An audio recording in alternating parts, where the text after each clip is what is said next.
براءة من الله ورسوله وهذا كان كبل أبا يوم أنت هذا الكي آيات القرآن كآية سورة البراء أنغو صلاة دينتي وقاسية دي يتشيف عقل دي قوبل كتوغدر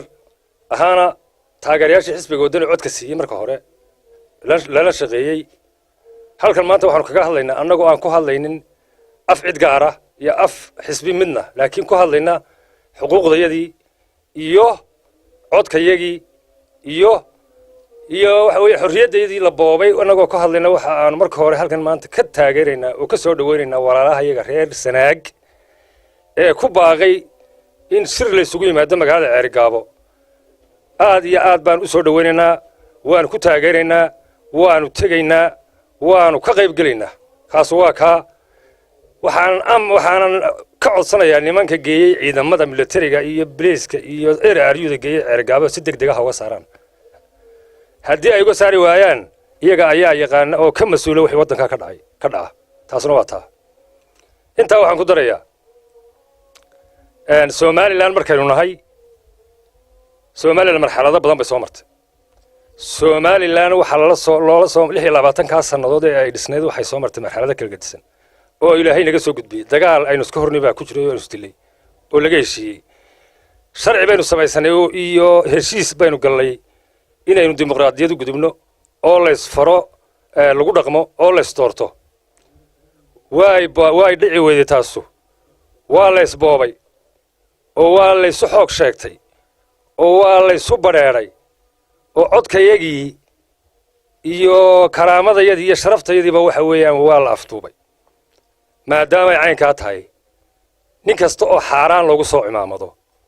nin kasta oo gacan ku rimisa ni rag aqbali doonana manihin ninka la yiraahdo Muuse Biix Cabdi waa idinkii maqlay oo liisii ugu dambeeyay laajibu nagu sheegay haddana ay wadani dadkii taageersanaa xamar buu nagu sheegay iyo ajuuraan wuxuu yiri waxa weeyaan waa ka saara qariibka magaalada wadanka waxaas waa ololeynaya wata duuban waa ogtihiin de ninka iyagu shalay qariibka ku sheegay ee uu ku sheegay oromada ee uu ku sheegay reer xamarka maanta madaxweyne noo noqon maayo waan ogeysay laftiisu inaanay taasu suuragal ahayn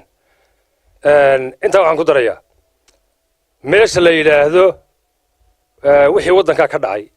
ee boob lahaa ee xaaraan lahaa ee dil dad iyo dumar la laaya lahaa ee boob hantiyada lahaa ninkii tartamayay dambigeeda ma leh laakiin waxa dambigeeda leh Saleebaan iyo Zeelaayo iyo intii ku xeereed iyaga loo raacaya godobtoodana iyaga qafji fadhida taasuna waa taa anagoo ayagana ku tusayna ayaga mar haddii sharcigii aynu ku heshiinay iyo constitution-kii socon waayay oo lagu shaqayn waayay xaq baanu u leenahay mid dastuuriya baanu u leenahay inaanu shiro oo ayaga ka tashano oo aanan jeegaan ka mid noqonin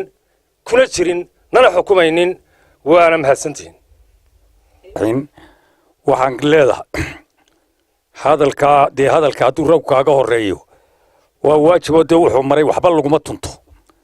anagu waxaanu taageeraynaa xusbiga wadani haddaanu ahayn ama tog dheer raggii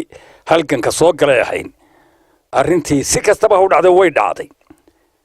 mar hadduu raggu dee xusbigiisu dhaca ama dadka ay shooranka ahaayeenna waa in tala la isugu yimaada talada in laga hor dhaca maaha waxaanu leenahay Sanaag iyo Ceerigaabo raggaa warka ka soo diray raggaasaanu annagu midaysannahay raggaasaanu shir la gelayna talada ninkii ka hor degdega waa yeelkii ee ka hor dhaca hadduu wax doonanayo iyo hadduu markiiba iska cararayo laakiin raggu hadduu talooyin badan soo galay oo in badan soo halgamayay oo shirar lahaa oo ballan lahaa inuu ka hor dhaca maaha raggii ay sogaayeen waa in talo la isula yimaada talo waa in la yidhaha war haatan dee xusbigeenni waa dhici maxaynu yeellaa